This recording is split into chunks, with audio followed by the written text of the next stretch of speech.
excited to see 300 of you on. This is very exciting for us. We're going to give a couple more minutes.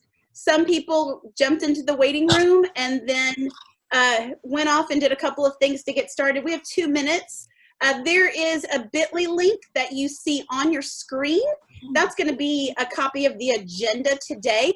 I've also put that bit.ly link in the chat box. But as you're getting started this morning, why don't you give a shout out to who you are and where you're from? So make sure you go into the chat box, give us your name, and give us where you're from.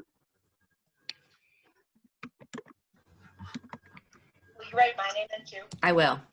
Thank you. Another thing too, since there's 300 of us joining today, if you could make sure and mute yourself, you can do that a couple of different ways. If you'll look in the bottom left-hand side of your screen, you should see a microphone.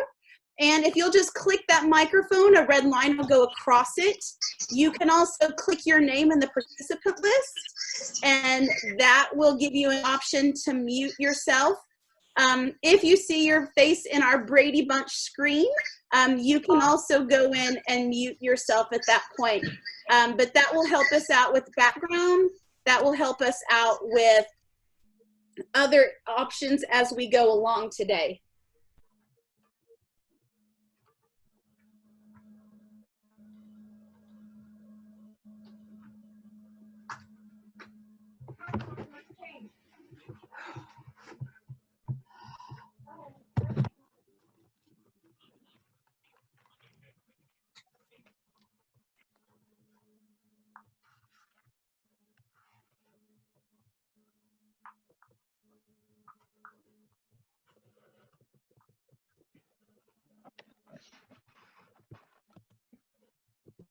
We are so excited to see all of you guys together from so many different places.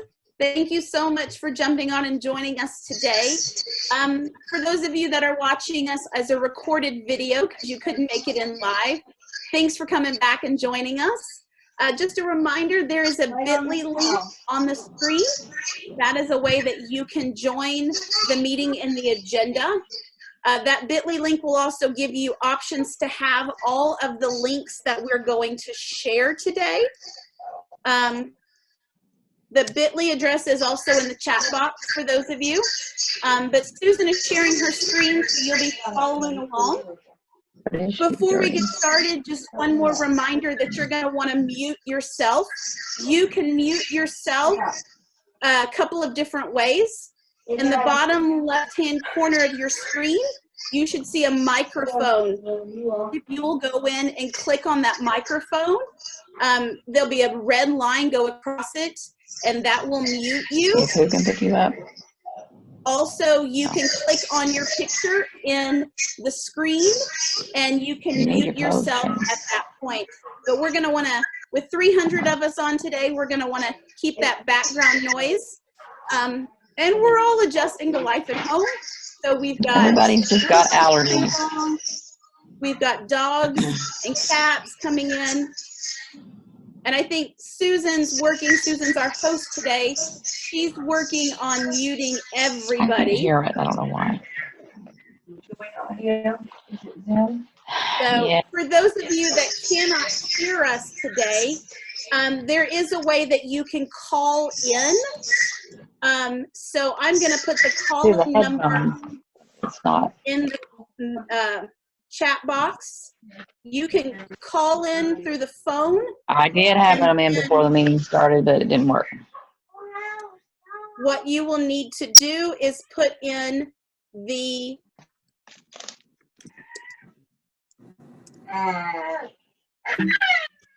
you'll need to put in the meeting number. So, and here's the meeting number. So I have everyone muted. Yeah, I think they're unmuting themselves. So if everybody will please mute. Bonnie, you need to mute yourself.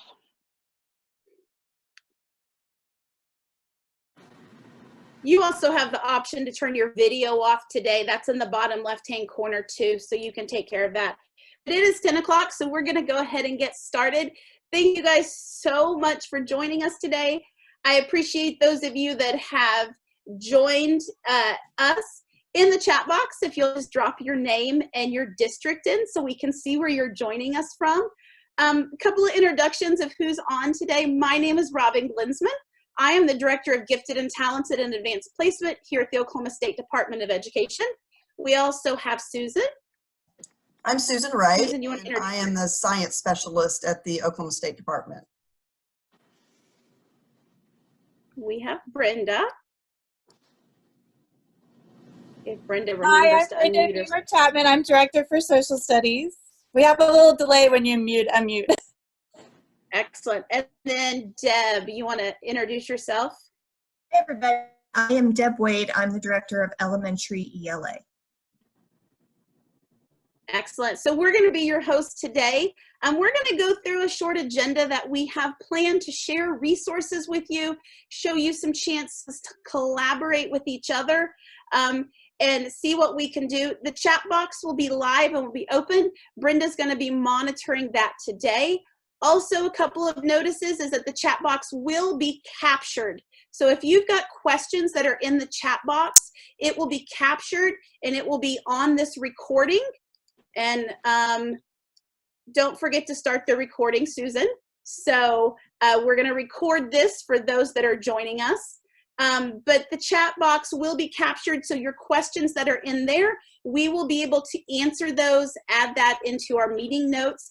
That bit.ly link will be live after the meeting happens, and so you can always go back to it and reference it. But Deb's going to start us off with talking a little bit about distance learning.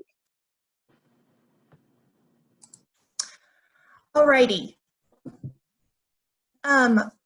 This is new territory for all of us, and so everything that we're offering is meant to help you and assist you, and so we just kind of came up with an overview, things that came from us, from our leadership, and so with what we have here, and some of you are able to follow along, distance learning is just, the goal is to provide a continuous learning opportunity for our students starting on April 6th.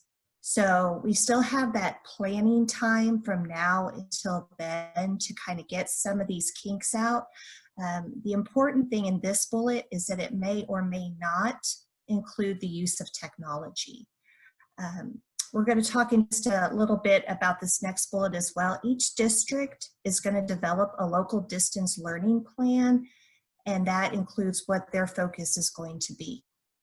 We have some documents that are going to support districts in their own plan, but districts have that local control. They have that flexibility in meeting the needs of your students and your families.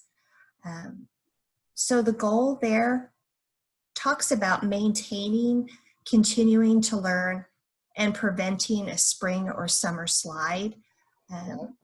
A lot of you already know what it is that you want to do for this next week, or this next 9 weeks, excuse me.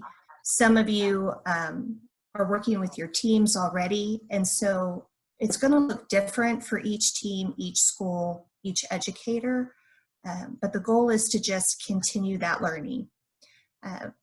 We've already figured out, just even with our meeting today, it's not going to look like a regular school day. So we just need to have that flexibility in place. And probably most importantly, when something doesn't work, and it's not going to, you need to give yourself permission to move on to the next idea, or to tweak that idea. And as far as things that the district is going to be in charge of, so some of the questions that have come up in the survey or just on Facebook or email, the district is in charge of content and topics and standards and how those are going to be pushed out to your students. The amount of learning time, we're going to go over that in a little bit, but ultimately that's a conversation that's going to happen with your district as well. A lot of you already have curriculum in place with your districts, and so that may be that those companies are already giving you resources and ways to incorporate that through distance learning, and so that might be something that you need to look at as well. The delivery method has been a really big question. Are we doing it virtually? Are we doing it through packets? Are we doing a combination? That's a decision that needs to come through your district. And then grading and assessment, we're going to touch on that in a little bit as well.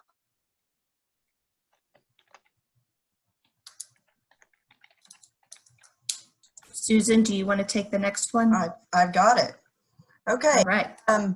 We know right now that this is a time that we are all under stress and concerned about how this is going to work out. I just left the classroom in June and joined the State Department. I was teaching for 26 years.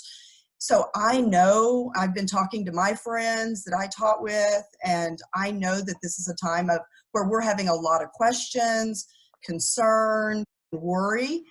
We just want to make sure that you guys know that we are here for you. You can contact us. We're here to support you. Many of us have many different situations. We're trying to take care of children in our home while we're teaching. We are trying to run a household while we're doing this job within our home.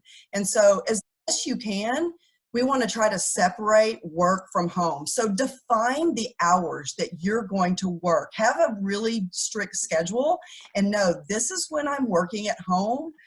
This is when I'm doing work at home, and this is when I'm going to be with my family and do the things that I normally do with my family. So just make sure that you have some form of a schedule so that you are taking care of yourself and separating. And we at the State Department have been doing this for 2 weeks, and we know it's really hard to separate. Okay, this is my work time and this is my home time. So just be intentional with that. Also make that you are identifying who is your support structure and stay close and in contact with those people. You probably have people in your family that you're staying close to, and your work family as well. But just stay close to those people, lean on those people. This isn't a time to say, I can do it all. This is a time to say, I need help. And so give yourself permission to need help and ask all kinds of questions. Take care of yourself first. That is something we as teachers, I know, struggle with. We tend to take care of everybody else and not so much ourselves. So this is a time where, so that it benefits all of those other people, you need to find something that you love to do. If you love to read a book or take a walk, make sure that that's in your schedule. Put that intentionally in your schedule so that you take care of yourself. And the last thing, there's no right and wrong to this. Give yourself grace and give everybody else grace, because this is not a time for us to be saying you have to do it this way or it has to be this way. You get to decide that along with your district, and there's no right or wrong. We're all working together to try all of this out. So take care of yourself and make sure that you do the things intentionally. Put them in your schedule. Take care of yourself. Excellent. Thank you so much. Susan's so right.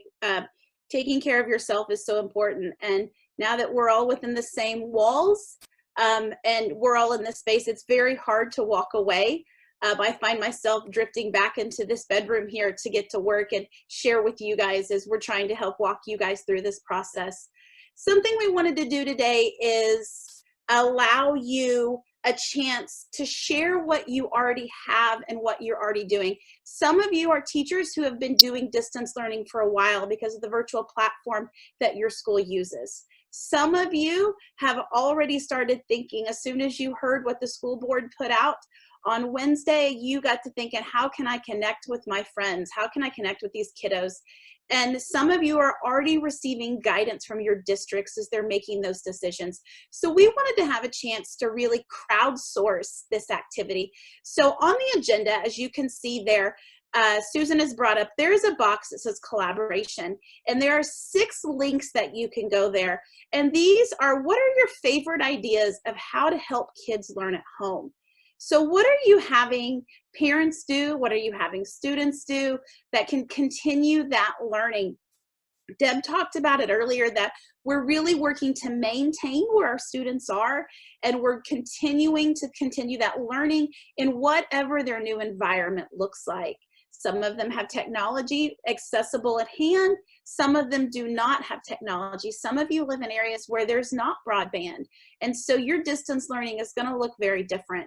Again, we want to reiterate that every district is going to be working on a plan that is just right for you and your students and your families. So when you have some time later today, you can click on these 6 links. I mean, you can go in and add your ideas. These are just Google documents that are got blank tables that are ready for you to add your ideas in. We're going to be having these virtual meetings on a regular basis. So you're going to be able to go in and add into these. We'll be referencing them later. But these are just ways that you can share out what are your favorite things. Maybe it's a link to a website. Maybe it's a link to an activity that you can share. Maybe it's ways you found to connect via text messaging. Deb and I were talking the other day, and Deb's daughters found a way to connect via Google Classroom through texting with her students and through the students' parents. And so what are some great ways that you have shared? One thing I want to make sure you remember is don't forget that the State Department has put family guides out. We have family guides for pre-K through 6 in all of the content areas, and we have those in English and in Spanish. So those are great resources. They're PDFs that you can print off. But this is just an area that you can click on those links. If it is blue and underlined in this document, it is a live link that you can go to. And so they're going to be here for you to share and add in. If you're watching this on the recording, go ahead and click on those links from the bit.ly address agenda and add in some ideas so that you can share with your friends and other teachers across the state, and we can work on this and accomplish it together. Okay, we are going to now take a look at the guidance document that the State Department has been working on for the last 2 weeks. We have been diligently working to give some guidance for what a classroom could possibly look like virtually. This is obviously just guidance. Your districts are going to tell you what they want you to do. Some districts will use this guidance, but this is for you. It answers a lot of questions that you might have. It also provides guidance for special education, English language learners. So we're going to transition over to that document and take a look at the aspects of that document. All right, so this document is to support you and your districts to provide distant learning opportunities for your students. Distance learning is so that your students can just continue learning, whether they have technology or not. We just want them to continue on a path of learning. There are many questions that you might have right now. And so we tried to address some of those questions, like what are reasonable goals that we might have for our students in this context? How might we introduce our students virtually, or if they don't have technology, how are we going to be able to introduce them to new ideas and topics? In what ways may students collect information that relates to those ideas? In what ways may students be encouraged to have those discussions, even though we might not have technology? How could we go about maybe having some discussions?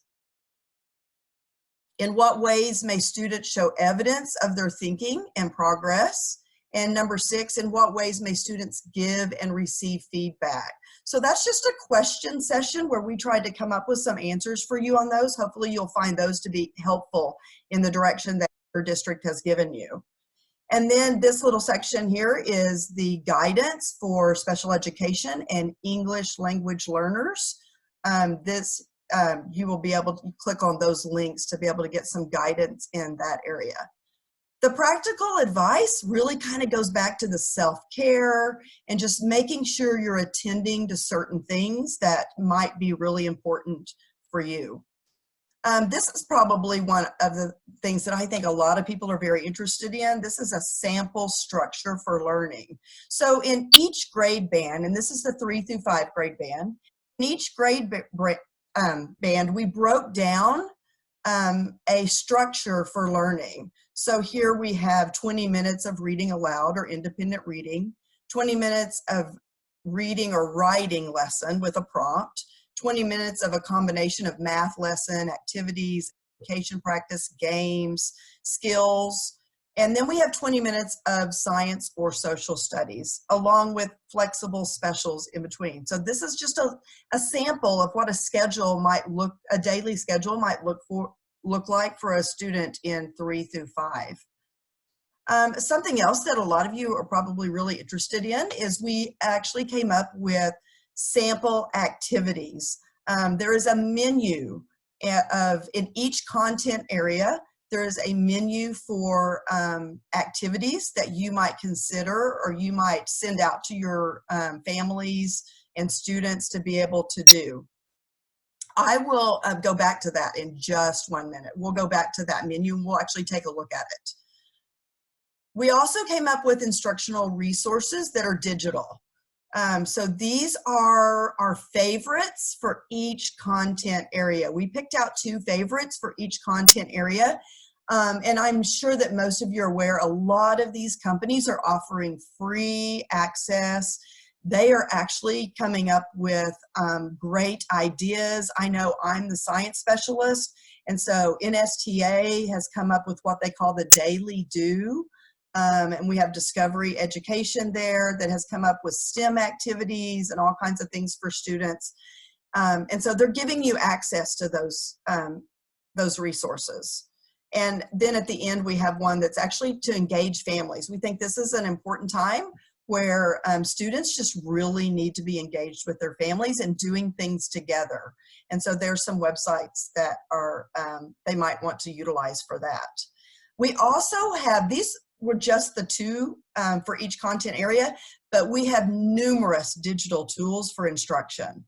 And so you would be able to click on that link and that will bring up numerous tools for each subject area. Those are in subject area.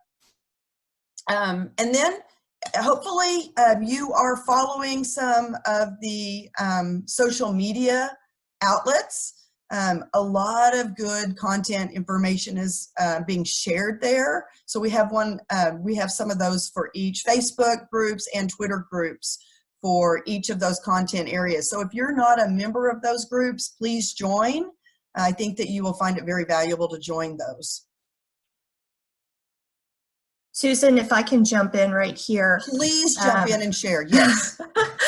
As far as the connection, while we're working through kind of this new journey, communication that's going to be coming from me is not going to be solely ELA. And so there was a little bit of confusion yesterday when I sent out the information for this.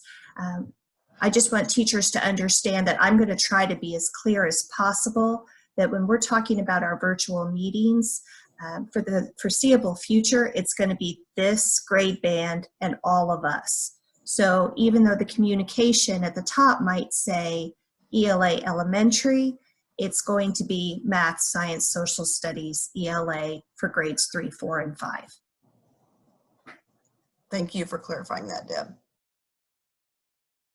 Okay, something that we want to do at the State Department is we want to be here to support you, and we would actually like to eventually have some breakout groups where we can all talk. Today is just really an information day where we can share with you some ideas and some thoughts, and where this give you some resources to help you out. But we are going to have a meetup every Tuesday from 4 to 5 p.m. And there is the information to the meeting. We would love for you to join us. We will be planning some, like I said, breakout groups, and we'll give you the opportunity to voice some maybe questions that you have, and maybe take some surveys so we can see what everybody's thinking and what everybody's doing. But please mark that on your calendar and join us on Tuesdays. Again, there is a maximum of 300 participants in those meetings. So yeah, you just make sure you might want to join early to make sure you get in. And then we've also included our contact email. So do not hesitate to contact us if you need any help. I am going to transition now. First of all, any of the hosts that are hosting with me, do you have any comments on that document before we transition over to the learning menu? This is Robin again. I just want to add, guys, that you can access this. We've put the link in the chat box multiple times. You can also, remember, click on the bit.ly address that was given, and we'll make sure we get that posted for you guys again. But that's how you can access this guidance document. This guidance document is also going to be posted on the SDE website later today when that page goes live. And this is just the instruction guidance document. There will be guidance documents for special ed and for EL and other areas. So this is just our small portion that we wanted to share with you. Somebody in the chat box asked about EL services. I posted the link to the EL website for the State Department. They will be accessing information or processing information, but you will be able to access one of these. I'm not sure if you guys said this, and I apologize if I'm repeating, but we created these guidance documents for every grade band in elementary, and then for every content area in the secondary. And so they have great links in there, and they have ways that you can start thinking about what this is and share this with your district and your other teachers. Deb, Brenda, anything to add before we move on to the learning menu? Just to kind of go off of what Robin just said, we can also make sure that if it wouldn't be too confusing for people to have all that information, we can send out the different meetings for the different grade bands in elementary for sure. And then that way, I know some third grade teachers were having questions about RSA. That's a completely separate virtual meeting. So we could be doing that as well. Hopefully that won't be too confusing to try to categorize them and keep them all in place. But if it's helpful, we can certainly do that. And Deb, to that point, the landing page for this stuff goes live today. There will be a space there that has our weekly virtual meetups and the links. And so once that goes live today, I would just, the best way to get to that live page is going to be to access the SDE website, which I put in the chat box, which is sde.ok.gov. When you click on the State Department website, the great thing is we have a scrolling banner that goes across the top. So if you'll just get to that website and sit for about 5 or 10 seconds as that scrolling banner goes across, what is going to be a banner today is the access to the COVID-19 instruction distance learning. And so when that banner comes across, you'll be able to click to it. It'll take you to our landing page. On that, we'll have all of the different documents like you're seeing, and it will have a link to all of our virtual meetings on our weekly basis. And so that'll go live sometime today. So Deb, that will help, and you guys are more than welcome to join them. We will also be directing you on that page to where the recordings can be. So in case you miss one of the other meetings, or you're working with your students or with your district, you will always be able to access a recording of each one of these weekly meetings. Yes, this is Brendan. I was just going to say there's several questions in the chat about what if we don't follow social media. So just remember, you can email us anytime, and we'll be happy to send you things that you need. We'll be having these meetings. Your districts will be contacting you. We've had several questions about that too. So it's a district plan on what you're going to do, and we're just giving you some ideas. So your district will be contacting you, and those of you that may not have a class, like you're a title teacher or something, you're going to be included in those plans. So I may not have all the answers for you today, but your districts will be contacting you. And Brenda, someone also put in the chat box about the recommended time frame, about following those. And recommended is the key word here. Mm-hmm. These are just our recommendations for what we think is possible as far as distance learning for you as a teacher and for the families at home to accommodate. But again, it's just a recommendation. That is a decision your district will be making and will be passing along to you. But we've created these as guidance documents to help your district think through things. And that Brenda said we would like to be a resource for your district to support in these times. As we too are working from home, email is always the best way to get a hold of us. Our email addresses are at the top of the agenda where our 4 names were listed. You can click on those and it will bring up our email address. And at this time, we're just a click away. Somebody asked about the bit.ly addresses for other grade band agendas. I'm not sure of the other grade band agendas. I do have the 1 through 2 just because we're all leading that meeting next. And so I can get you that one. I'm not sure if the other ones made bit.ly addresses. We'll see if what we can do to get you those. And yes, every grade band meeting that is happening today or Monday is being recorded. Those will be uploaded to our website as soon as we have that spot ready and the videos are processed. And every week, this weekly check-in will be recorded so that you can come back and check on it in case you can't get in, because our Zoom accounts are limited to 300 people. So I'm gonna keep checking the chat box and I'll come back with some questions. But Deb, you wanna talk about some survey results of some things you found? Do you want me to show them the learning first? Yeah, sorry about that. Yeah, you're good. But make sure also, as you see down next to where those elementary school example activities are, it says that you can actually click on a survey and give us some ideas, additional ideas for activities. So consider adding some to those. I'm going to click on this elementary school example activities now. And remember, these are just example activities. So each content area developed at least 5 activities. If you were developing a plan, your student could do one of these activities a week per content area. Like we said, you need to do what your district is telling you to do.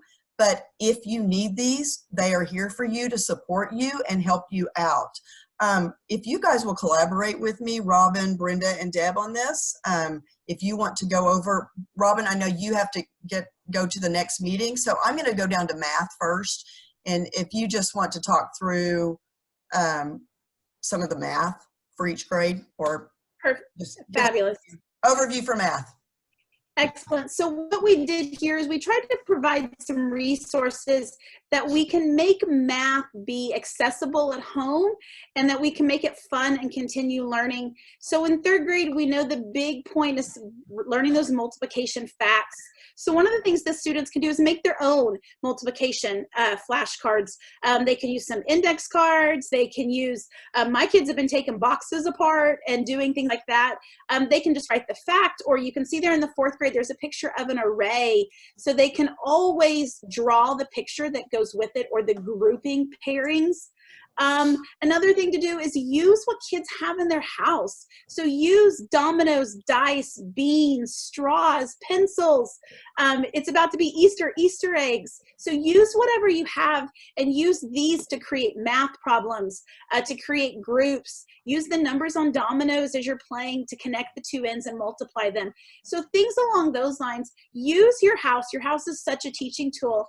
Talk about, there in 3rd grade, it talks about fractions. So as we're sorting laundry or putting laundry up, if 1/4 of the socks are this and 1/4 of the socks are that, how many more are red or yellow?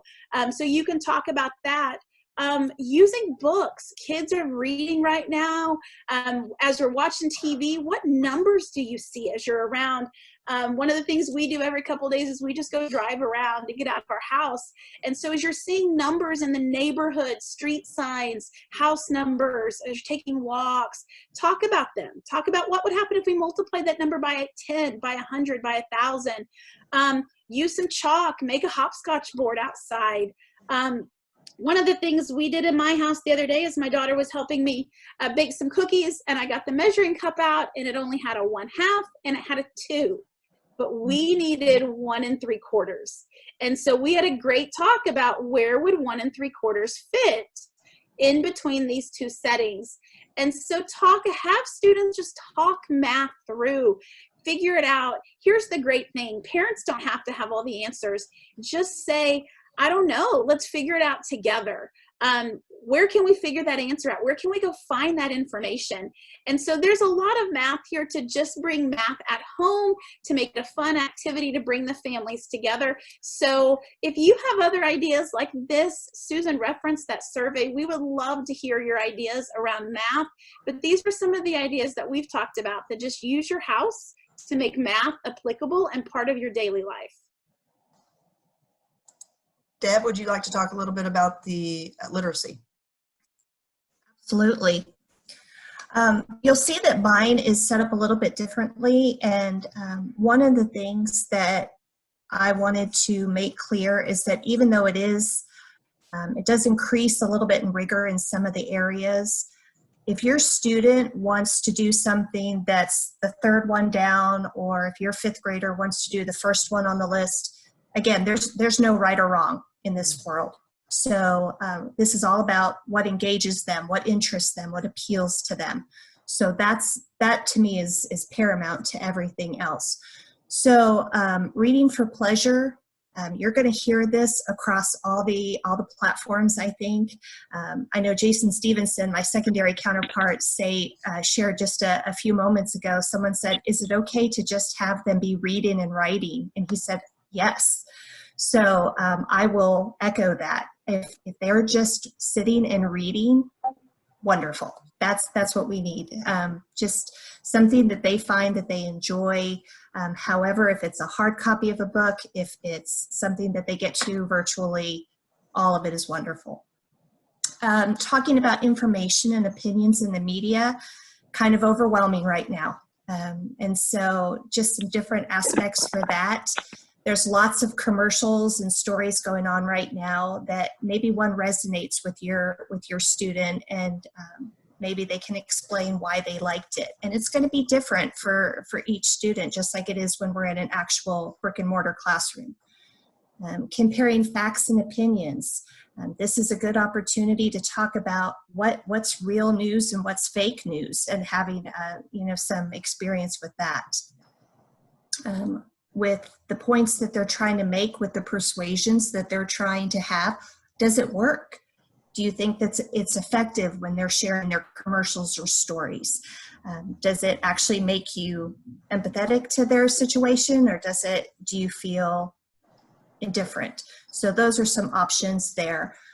With close reading, when we're actually looking at our text and analyzing it a little bit more, just some things that we can do. If you're reading a fictional story, students can ask themselves, why did the character make that decision? And then make some predictions. Where's the story going to go from here? Obviously, if we wanted that to be a story where they're not familiar with the situation. Point of view is a big thing for our 3 through 5 kiddos. And so what point of view is the story told from? How would it change if another character wrote it? There's some really good resources out there, and I'll share one when we get done with like fractured fairy tales, where it's told from a different character's perspective, like the example there. Scrolling down, dictionary, we tend to not have access to our reference materials as much as we'd like. And I think hard copy dictionaries are really hard to come by sometimes, but just playing some dictionary games, getting your students some exposure to new words, to different words, looking up words that they didn't know, and just playing some different games with them. They can draw pictures of what those words how they might be represented. They can, if there's more than one person there in the family, they can have a race who can find the word the fastest and share the meaning. Finding unfamiliar words and try to stump each other and see who comes closest to the correct definition. So those are all fun ways, instead of the groans that we get when we have students looking up words, maybe we can make it a little more engaging. As far as writing sentences, and again, Susan, if you can scroll down for me. Sorry, yes. That's okay. Yeah. Different things that we can do, some alliteration, just picking a letter and making a list of words that go with that, and then trying to create some sentences that have all of those words in there, and some are probably thinking to themselves, this doesn't sound super rigorous, but again, this is meant to just kind of continue some of those skills, make things a little bit more fun and engaging, and just continue that learning as best we can. Multiple meaning words. Discuss those words. Do they have the same or opposite meanings? Are they spelled alike? Are they spelled differently? Just kind of do some noticing with those words. And then writing some fun sentences where you're using the same word with multiple meanings in different ways within a sentence. And I'm always a fan of drawing pictures that go with things. And so we're incorporating that art and doing that cross-content curriculum. And so just having them draw a picture that would represent that sentence would be fun. As far as researching a topic, this is a chance to just let them, what interests them right now? What is something they want to know more about? And help them find some information about it. 2 to 3 facts. Share it orally with the family member, write it down, do both. Just a chance for them to, again, gather information about something that they're passionate about or that they're curious about, and give them a chance to share it and publish it in some way. Thank you notes. We talked earlier about extending grace to ourselves and to others. I think extending appreciation is also critically important right now. There's just a myriad of people that we could write thank you notes to. I wish I could write thank you notes to every single person who's been so positive, just even on this chat and on social media. But just pick someone. We mentioned a member of a family or a nursing home resident. It could be a medical care personnel. It could be emergency responders. There are so many people out there that if we were to write them a thank you note, I know that would mean the world to them. And that's something that we get to hear the voice of each student. And I think that's really important at this time too, that we're not creating this blanket assignment, that we're trying to come up with things where we really are encouraging students to express their individuality. So that's some ELA options. Fabulous. That was a really good overview. We're going to move to science. So we came up with 5 activities for each grade, and these are based on the themes that you cover in those grades. So these students actually may have already covered these things, but what a great opportunity for them to actually be able to go back over those things and really be able to look around them. We want them using their senses. We want them observing the world around them and the things that are relevant to them, the things that actually apply to them. So we want them to observe those things. Then we want them to just ask questions. So you'll see a lot of questions on here. We want those students to think about those things that they're observing, ask questions about those things that they're observing. Then we would like for them to transition into having a discussion at home with their family. Have a discussion with their parents about why they think what they observe is happening. And then write an explanation maybe. They could explain. They could also draw a picture, modeling that on a picture. They might have a disagreement. They may have disagreements and talk about why somebody feels one way about something and why somebody feels another way. Also, they do not have to stick with these grades. Like if you see something in 4th grade that you would like to push out an idea for your students, if you are using this document, feel free. If you're a 3rd grade teacher and you like what it says on here for 4th grade, these are just fun, really fun activities for them to be able to, like in 3rd grade, we're looking at the weather and we're asking questions about what was the weather today? What was it yesterday? What do we think it's going to be tomorrow? Maybe collecting some data. So if they have a thermometer at their house, or they could put out a cup and collect the rain and measure the rain or determine the wind direction. We want them recording information that they observe. Looking at plants inside and outside their home. thinking about the different parts and what those parts do and how those parts actually help that plant survive. And then thinking about ingredients. Robin mentioned her daughter and she cooking, and thinking about what happens when we put ingredients together and then we cook it and we get a brand new product. What's actually happening? And have students ask questions about that. Taking a nature walk and looking at the living things and the non-living things. Thinking about, is it harder to see at night or in a really dark room compared to daylight and brightly lit areas, and why? Why would it be? So we're asking those questions of why. Also shadows, so it gives a suggestion here to investigate shadows.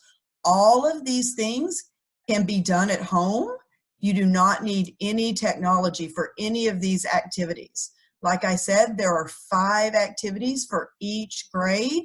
So if you are giving a suggestion to your students, you could push out one of those each week, and that's 5 weeks worth of investigations that they could do at home. So these are just suggestions. Your district may be leading you in a different area, but if you're needing something, these are great suggestions. They are actually come from your grade area and the things that your students should be studying in science in those areas. But like I said, feel free to cross over if you think that your students would really enjoy something that's in one of the other grades. Feel free to do that. Brenda, would you like to take social studies now? Sure. Sorry, I was trying to sign into the 1 through 2 so I don't get locked out, but I'm not sure I got in. Okay, Hey, so Brenda, yeah. Brenda, on that one, we're only at 200, so you should be good. Okay, So, I'll try here in just a second. So just like the other ones had said, these are kind of things that kids could do at home, and they could work with their parents or something that doesn't necessarily connect to a resource they have to have. But like if you look in grade 3, you could talk about, we have some famous people from Oklahoma that in different places. So if they wanted to grow up to be famous, what might they want to do? And if you had $100, which charity would you give that to? Looking at 4th grade, if we had talked about geography and traditions, if you could make up a new holiday, what would it be? And why would we want to celebrate that holiday? If 5th grade, we talk a lot about how our country started. So if you could change one rule or law, what would you change and why? And think about the rules you have in your family, the rules you have at school. If you could go back in time, who would you want to interview and what questions would you ask them? What would you want to know from them? You can do illustrated timelines of different things of their life, just that idea of beginning, middle, and end on a timeline. You can read a book and retell that story, which is your ELA standard, and then do a timeline with it, because that's the idea of time things across time for social studies. If you would scroll down just a little bit for me, there's just some other ideas in here. For 3rd grade, you do Oklahoma, and if you notice this example from a teacher in Texas, they drew the state of Texas, and then they drew things in the state that they knew about, and things like symbols and cities and landforms and places like that, so you could do that with Oklahoma. Also really fun with geography is fun. Geography encompasses everything. So an actual map, directions, you could play a game with directions. You could look, if you have a map at home, you could look and see where Oklahoma is and what are the states around it, and what other states do we have. If you scroll down a little bit lower, one of the things I really like to do with elementary kids is do a circle like this or stack containers that are different sizes. Your neighborhood is smaller than your community, which is smaller than the state, which is smaller than the country. You know, as you get bigger, things are larger, and that's a good thing for them to know that, you know, we've got our continent we live, our planet, our continent, and then we've got our country, our state, our city, our neighborhood, our school, you know, on down that way. And that's really good. And you can stack with containers or draw circles like that. If you look if you opened a store, what would it be? And, you know, what kind of businesses do you have in your community? Because we want to talk about kind of the economic picture. If you look at 5th grade, you know, voting's a big thing. So maybe they vote on a secret ballot who's going to cook dinner, who's going to do the dishes, who's going to clean the living room, you know, whatever. You know, the idea of voting with secret ballots. So once again, they could look through while they're doing their laundry, they could look through the tags and see where their clothes were made and maybe track that on a chart or a map. They could create a historical marker that they might want to put in Oklahoma or the country. So what do they think is important that people ought to remember, and they could create a marker like they see in your town, maybe in different places. So really, we're just looking at those overall skills that they could learn, that they could do at home. And of course, we'll have tech ideas too in our tech idea about things they could do online. But these are things they could do without having things online or maybe a packet or something to do. They could do this with their families, their brothers and sisters, or their parents. So we were trying to make ideas that fit all of your different families. Some that will have tech, you can have tech ideas, but some that might not. These may be things they could use. Great. Thank you so much. Robin, before you leave us, I just wanted to let you know you can choose who you let in. So if we all get in there, you can choose to let us in. Perfect. We can do that. Can I address a couple of chat box questions while Brenda was talking? Please do. So someone said, how do we roll out these activities with their non-tech ideas? And that's a great question, because these aren't tech ideas that you can pass out through a link or something like that. A couple of things you can do is if your school uses any type of social media, Instagram, Facebook, or even using your school website, you are more than welcome to upload these documents. This is a view-only Google document for 2 reasons. One, it's easy for you to access as a Google document. So then you can turn this into a PDF and put it on your website or pass it out. Secondly, we have a survey that asks you to contribute ideas. And so as great ideas come in, you can add them. We will be adding them to this. So that's why we've left this as a Google document. Something that Deb and I found yesterday that we were so excited as we were playing around is just on your cell phone, you have the notes option. It's the little notepad we all use to keep our shopping list or to do reminders. There is now a scan option that has been added into that note. So when you open up the notepad, it has a little camera and you can just literally hold it over a document and it scans it. And it is now saved as a picture on your phone. So then that way you could then upload it, share it, pass it along. So those are just a couple of ways to share these ideas out. This is also printable. So you could print this out, share it through those ways. But we wanted to provide a few low-tech and no-tech ideas that families could be doing at home. Also, just a reminder that all of these did come from, most of these came from our family guides. The family guides are documents that we put out earlier in the year that we have at the State Department. This is too specific. This is more like, well, here's a lesson you could do, and here's a lesson you can do, but you keep saying it'll be up to your district to decide how you're gonna. So the family guides are in there that you can ask about. So someone asked about the scanner. So if you go to your cell phone, and I'm gonna do the best I can here with my camera. So when you go to your cell, there's that notes right there. It looks like a notepad with the yellow across. So when you click on that and you open up a new note that just looks blank, there's a camera option right there. And when you click on that camera option, and I'm doing an example here, it is now taking a picture of the document that's on my desk right here. And then it saves that picture into my camera roll. So then that picture can now be sent out. That's also a great way for kids to turn work into you or to get feedback on documents. They can send a picture to you. You can turn around and respond to them via text message or email or other ways. I will make sure that we get a link posted for you guys on how to use that. I am sure someone else has figured that out and written it up for us, so we'll get that out to you.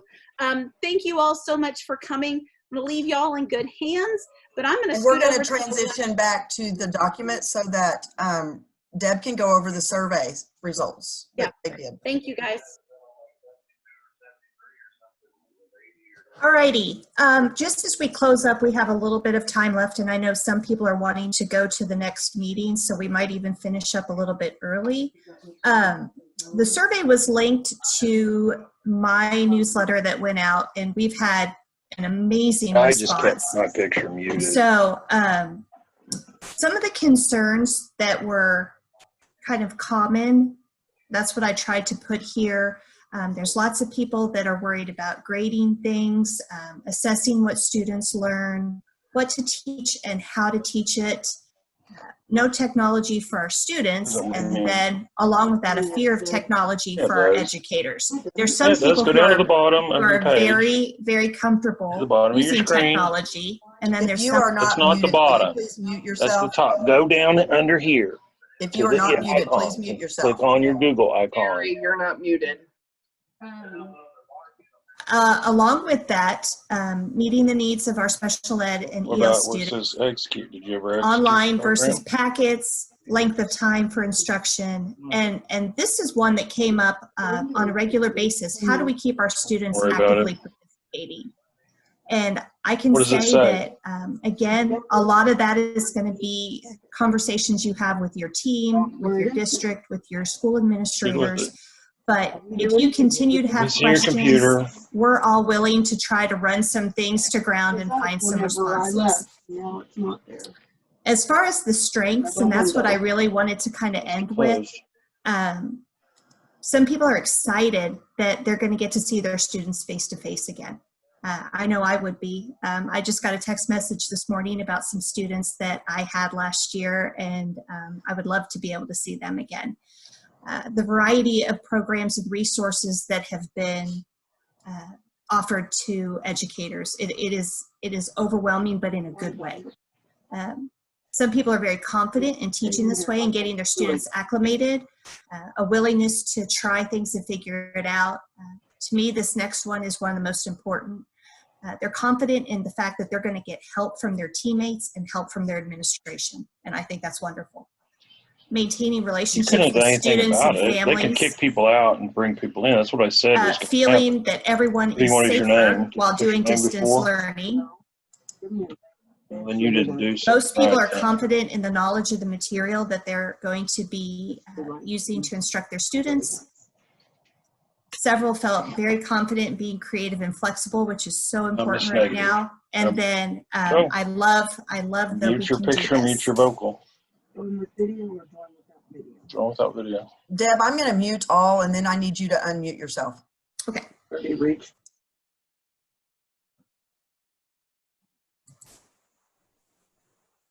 Alrighty.